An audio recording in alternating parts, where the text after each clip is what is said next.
We get our first real look at the next generation of Starship hardware, New Glenn returns to port after its first successful landing, but Blue Origin announces massive upgrades to its design, Europe is working on a spacesuit, and we have some new views of an interstellar visitor. We'll have all that and more coming up this week in Spaceflight.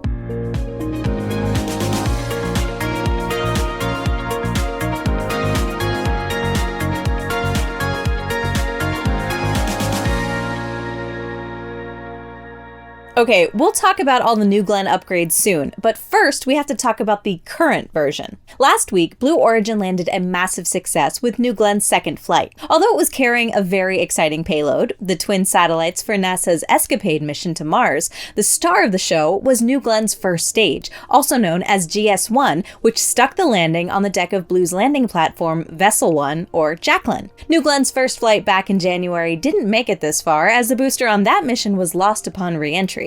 But this time, the GS-1 named Never Tell Me the Odds set the record straight and performed flawlessly. On Tuesday, Jacqueline brought the trophy home, or rather, the booster, to the port. Our team went out as the ship came into Port Canaveral and got some amazing shots of the booster standing proudly on Jacqueline's deck. Mere hours after arriving in port, teams had already collapsed the landing legs and lifted the booster off the deck onto the so-called breakover fixture. This massive tool is used to rotate the booster from vertical to horizontal for transport. We'd seen Blue practice these procedures with our Space Coast cameras previously, and it seems like all that practice really paid off. Blue lowered the booster onto its transporter and just a few days later sent it on its way back to the hangar at Launch Complex 36 for refurbishment. Blue's engineers will likely now study every part of the vehicle up close to decide how much refurbishment will be needed and to learn as much about the booster's performance as they can. But from what we can see, the booster seems to have fared quite well. There's some paint loss here and there, and the thermal protection on the landing leg seems a little worse for wear, but overall, the booster appears to be in great shape. If Blue concludes the same, it'll be very promising for New Glenn and its future variants. Yes, I said future variants. Blue Origin just announced a series of upgrades to the rocket, the first of which will make its way onto the next flight, currently set for early next year. We've all noticed how slowly New Glenn lifts off the pad, but that won't be for much longer, as Blue will now increase the total thrust of all 7 BE-4 engines from 17.2 meganewtons to 19.9. The engine has already demonstrated a performance increase during ground testing, and Blue plans to push that even further by introducing a trick that we've seen on Falcon 9 and Starship, propellant subcooling. By making the cryogenic liquid oxygen and liquid methane even colder, and thus more dense, New Glenn can hold more propellant in the same volume, and we think we've already spotted some hardware for this upgrade at the Cape. Complementing this more powerful booster, Glenn Stage 2 will also see a thrust increase. Its twin BE-3U engines will see a performance increase from a combined 1.4 meganewtons to 1.8. Moreover, Blue plans to reuse New Glenn's massive fairings, implement a lower-cost tank design, and upgrade to a higher-performing thermal protection system. All these improvements should help the company turn around the rockets more quickly between flights. Now, all of this is amazing and will certainly help Blue to up its flight cadence and get more out of its rockets, but these are all upgrades to New Glenn's current version, which, as it turns out, is only the beginning. The company also announced a massive upgrade to turn New Glenn into a Super Heavy lift class rocket. The new variant is known as 9x4 in reference to its engine configuration. It'll feature 9 BE-4s on the first stage and 4 BE-3U engines on the second. For comparison, the current version, which has now flown twice, features 7 BE-4s on Glenn Stage 1 and 2 BE-3Us on Glenn Stage 2. So the current configuration is known as 7x2. This new 9x4 variant will introduce even more changes than just a couple of new engines on each stage, though. The newly released images show that both stages will be stretched substantially. What's more, Glenn Stage 1's aft end will be much wider to fit the extra engines and feature a different landing leg design that takes up less space in the engine bay. The new version will also accommodate larger payloads in its 8.7 meter diameter fairing, which flares out instead of being flush with the sides of the rocket, resulting in a volume increase of nearly 70%. With all of these upgrades, New Glenn can loft 70 metric tons into low Earth orbit, or 20 tons to a translunar injection. With that, it nearly matches NASA's SLS rocket, but with a reusable first stage and reusable fairings. This will truly be a massive rocket. From Blue's images, it appears it'll tower nearly 100 120 meters tall, larger than the original moon rocket Saturn V, and fall within a few meters of Starship's current version. All in all, this is a big upgrade to an already massive rocket, and it could be a serious challenger in the big rocket competition. The only thing missing from Blue's announcement is a timeline, so we don't know when this beast will fly, but rest assured, we'll keep you posted on future episodes. And if that wasn't exciting enough, Blue had one more surprise in store this week. In a video posted on social media, the company showed off its deployable aerobrake unit. What does it do? The system folds out to increase a spacecraft's surface, allowing it to use a planet's atmosphere to slow down. And it's not just a regular piece of cloth, but a special woven thermal protection system capable of protecting a spacecraft when entering an atmosphere. It's much lighter than conventional aeroshell heat shields, and according to CEO Dave Limp, it allows for a threefold increase in payload capacity. The airbrake comes in two variants. One folds out to 10 meters wide and the other to 16 meters. It has a capacity of up to 20,000 pounds or nearly 9,100 kilograms. For comparison, NASA's Perseverance Mars rover has a dry mass of 1,025 kilograms. Blue envisions that this thing could be used for many different types of missions. It could be key to deliver heavy cargo to Mars, but it could also just as well be outfitted on a spacecraft bringing goods from the moon back to Earth. It might even be used for point-to-point cargo delivery on our home planet. And there's one more application that Blue has in mind for this aerobrake. It's reusable lunar transporter. Earlier this year, the company unveiled a concept for a vehicle that could repeatedly travel between Earth and the Moon in support of its Blue Moon Mark II human landing system. The vehicle will be loaded in low Earth orbit and then travel to near rectilinear halo orbit where the moon lander is hanging out. Following a propellant transfer, the lander will then make its way down to the lunar surface while the transporter will return back to low Earth orbit. This return to Earth could be done without using any propellant with one clever trick: dip into the atmosphere to slow down. During its dive, it can protect itself from the heat generated in the process with, guess what? An aerobrake, which is clearly visible in the rendering of the transporter. Lo and behold, Dave Limp confirmed that that's exactly what they plan to use it for. With the transporter back in low Earth orbit, it could then be reloaded and sent on its way for another mission. Perhaps back to the moon, or maybe even beyond, to Mars. Now for the latest in space fashion, as we just got a first look at a brand new spacesuit. A prototype of this European spacesuit, called the EuroSuit, will make its way to the International Space Station next year, where French astronaut Sophie Adenot will put it through its paces. The EuroSuit is a so-called intravehicular activity spacesuit, which means that it can't be used for spacewalks like an extravehicular activity or EVA suit. Instead, this suit is designed for use during critical phases of spaceflight, such as launch and landing, but also docking and undocking, much like the spacesuits worn by astronauts aboard Dragon or Soyuz. To develop this suit, the French space agency CNES partnered with 3 companies and institutes. French startup Spartan Space is the prime contractor and works on the technical architecture and life support system. The French Institute for Space Medicine and Physiology, MEDES, provides a system to monitor the astronauts' health. Finally, sports equipment retailer Decathlon is responsible for designing the suit's textiles and ergonomics.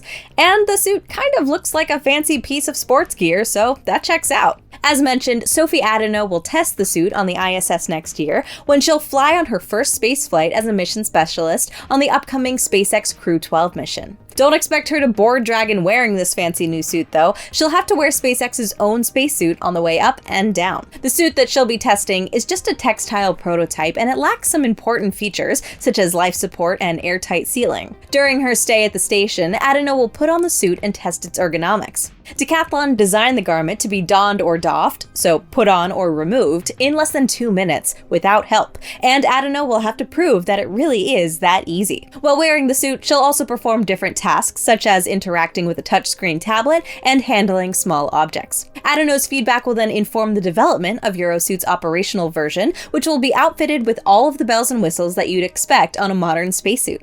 That version will be, of course, airtight and fire-resistant, and have a life support system and communications equipment. It'll also feature heads-up display interfaces, making it a truly modern spacesuit. Now that's nice and all, but there's a big spacesuit-wearing elephant that we still need to address. What spacecraft is this for? Europe currently doesn't have a human-rated spacecraft in active development. Or does it? There are actually a few concepts being worked on. First, there's the exploration company's Nix capsule. They're currently working on a cargo version of the spacecraft, but they've shown designs for crew versions. There's also PLD Space, which is working on its own human spaceflight program called LINS. Finally, there's Ariane Group's SUSI, the biggest of them all. SUSI, or Smart Upper Stage for Innovative Exploration, is meant to be a reusable upper stage for Ariane 6, and one version will be capable of hosting up to 5 astronauts. All of these projects are in their very early stages, and even if they do make it to flight, they might not even use the EuroSuit. PLD, for example, prides itself with being vertically integrated, and if it sticks with that approach, it'll most likely develop its own suit. But perhaps a flight-ready, fashionable French design will win them over? Only time will tell, but we at NSF would love to see European astronauts don the EuroSuit someday. NASA seems to be back in full force now that the US government shutdown has resolved. Although many critical and time-sensitive operations continued behind the scenes, other departments were closed for a while, including the agency's communication department. They're catching up now, and this week NASA released a series of new images of our third interstellar visitor, 3I Atlas, as it heads back out of our solar system into interstellar space. Different instruments across almost 20 NASA spacecraft, each with different capabilities, have enabled the agency to observe 3I Atlas during the majority of its journey through our celestial neighborhood. These include SphereX, Europa Clipper, the Perseverance Mars rover, and even the Parker Solar Probe. The latest images include this one from NASA's Mars Reconnaissance Orbiter in October. This was the closest physical instrument that the agency had to the comet as it crossed just inside Mars's orbit at around 30 million kilometers away, or roughly a fifth of the distance between Earth and the Sun. NASA's Solar Terrestrial Relations Observatory, or STEREO, also captured imagery where the comet is seen as a bright fuzzy orb in the center. The comet was originally expected to be too faint to observe, but these stacked images using the heliocentric Imager 1 instrument managed to catch it. Images were also caught by the European Space Agency and NASA's joint SOHO mission during October, and NASA's PUNCH mission, which shows the comet's elongated tail to the right. Even NASA's Psyche and Lucy missions took a look at the comet as they made their own outward journeys to study other asteroids in the solar system. This one from Lucy was taken as the comet zoomed past Mars from around 386 million kilometers away. All of these images are now helping scientists to refine the comet's trajectory. And there's still more to come. NASA says that several spacecraft still have data waiting to be downlinked, and there'll even be more observations in the months ahead as the comet passes the orbit of Jupiter next spring. These include telescopes like Hubble, Keck, and the James Webb Space Telescope, which will get another look in December. If you want to follow along with future updates, subscribe to our channel to make sure you won't miss any, and hit that like button to tell the algorithm that you enjoy our space news coverage. Now we'll take a look at some other stories across space, starting with Starship. SpaceX has rolled out Booster 18, the very first Super Heavy version 3 booster, giving us our first real look at the next generation Starship hardware. This is the first V3 vehicle to leave the factory and head to the Massey's outpost, where it'll undergo cryogenic testing and thrust simulation tests before supporting Flight 12. Or maybe not. And now to Ryan for some late-breaking news. Thanks, Alicia. Overnight, SpaceX was conducting the first round of testing with Booster 18, which appeared to endure some kind of energetic event in its liquid oxygen tank. Our robotic views on Starbase Live witnessed a sudden burst of white clouds, and when the sun rose, our field team were able to spot that the entire side of the LOX tank had been blown open. Booster 18 was conducting gas system pressure testing, meaning there was no cryogenic propellant loaded on the vehicle. This is why we didn't get a repeat of Ship 36's explosion in the summer. In a statement on X, SpaceX said they are not yet confident in a cause, but they did confirm what we always want to hear, which is that nobody was injured and that Massey's remains clear while they work on a plan to re-enter. Speaking of Ship 36 though, there is a possibility that the root cause could be related. One of the composite overwrapped pressure vessels, or COPVs, may have exploded at the base of one of the new taller chines, causing a chain reaction which saw all the COPVs in that chine go pop. For now, that remains pure speculation based on our close-up images. Thank goodness for the new transfer tube design though. Remember the Falcon 9 size cylinder that SpaceX was showing off? Yeah, that's the only reason the booster hasn't crumpled over yet. This giga tube is holding all the weight of the liquid methane tank, considering the liquid oxygen structure is, well, all over the floor at Massey's. Now, whether or not any of the new changes will actually make it to Booster 19 is still to be decided considering the compromised tank structure, but at least for now, here's some of the changes which Booster 18 has, or had. Block 3 introduces major structural and systems upgrades, including a redesigned aft section, reworked internal plumbing, and a larger liquid oxygen tank. Metallic tiles replace the engine shielding on the redesigned engine section, but there's a lot more that we can now see that's changed on the outside too. These include the removal of external stringers and new positions for the chines, which will create a bit more lift on descent. Most notable will be the integrated hot staging ring and the new grid fin layout with 3 larger fins. In the new design, the grid fins double as a lifting and catching mechanism, with their integrated catch points replacing the previous catch pins. With SpaceX making great progress on the construction of the new pad, there's still work ahead to test the mount, quick disconnects, and other systems before we see a static fire on the launch pad. And don't forget, you can follow progress 24/7 on Starbase Live and also on our weekly Starbase updates and summaries. While we usually only cover current and future rockets on this show, it's now time to revisit an old friend, the Space Shuttle. Just a few months ago, we covered a legislative push to relocate the retired Space Shuttle orbiter Discovery from its current home at the Smithsonian near Washington, D.C., all the way to Houston, Texas. A move that is not only highly controversial, but also likely much more expensive than anticipated. Moving Discovery to Space Center Houston is far more than a financial issue, though. The vehicle that flew 39 missions between 1984 and 2011 would require a large amount of disassembly before it can be shipped across the country.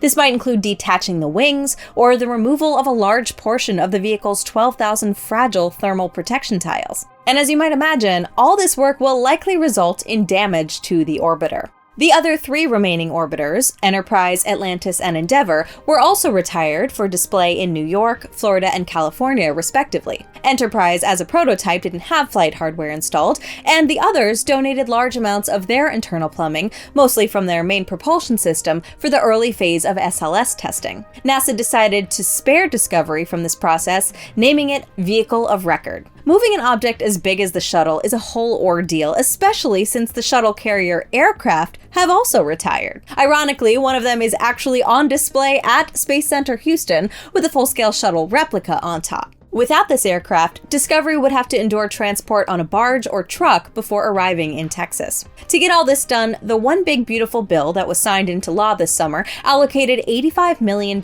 for the relocation. However, the latest report claims that this cost has now been estimated to be closer to double that figure. This new update pours additional fuel on what is already a protest movement against the relocation. We now go to Flagstaff, Arizona, where a space startup is planning a rescue mission for a telescope that'll also see the comeback of an old launcher. Catalyst Space Technologies has selected the Pegasus XL, an air-launched rocket built by Northrop Grumman to launch its robotic servicing spacecraft in mid-2026. NASA awarded Catalyst a contract in September to raise the orbit of the Neil Gehrels Swift Observatory before orbital decay makes it succumb to atmospheric drag and re-enter late next year. But Pegasus hasn't flown since 2021, so why was it chosen for the mission? Well, Pegasus uses the air launch method, dropping from a carrier aircraft at high altitude. This approach allows the rocket to save a significant amount of propellant because it starts high above the atmosphere and is already moving. So because it doesn't waste fuel fighting through the atmosphere, that efficiency gives it the margin needed to reach Swift's tricky low inclination orbit. This is an orbit that would require a lot of fuel and a heavier and more expensive launcher if you were to launch from a ground-based pad. This rescue mission could give Pegasus a second wind, underscoring that sometimes legacy systems have the right mix of cost, agility, and flexibility to still shine when the mission demands it. From old rockets, we go to our first glimpse of a brand new rocket. Spain's PLD Space showed off the first complete qualification unit of its forthcoming Miura 5 rocket this week. Although this isn't flight hardware just yet, this is the first time the company has shown something resembling a completed Miura 5. PLD will use this qualification unit to perform some crucial tests. The first stage will carry out a wet dress rehearsal, during which it'll be loaded with propellants and pressurized to expose the rocket to the loads that it'll have to endure ahead of liftoff. The second stage will be shipped to the United States, where it'll be destroyed. But it's all for a good cause, as it'll be for a test of the rocket's flight termination system. These explosives destroy the rocket if something goes wrong during its flight, and PLD wants to ensure that they will do their job. Meanwhile, the company continues to test the rocket's subsystems, such as the engines, tanks, and fairing separation mechanisms, at its recently expanded test facility in Teruel. It's also progressing with its launch site in Kourou. PLD wants to manufacture 3 so-called complete rocket units in under 5 months, and this qualification model is the first of this series. A second qualification model is set to roll off the production line by the end of December, and the third will be the rocket from Miura 5's inaugural flight, set to be ready first quarter of next year. The company claims that this process is part of its test like you fly mindset. The flight article will make its way to Europe's spaceport in French Guiana, from where it'll launch sometime next year, and with PLD progressing at speed, it seems that we'll have something exciting coming up very soon. Florida saw 4 Falcon 9 launches carrying Starlink satellites last week, 2 from LC-39A and 2 from neighboring Slick 40.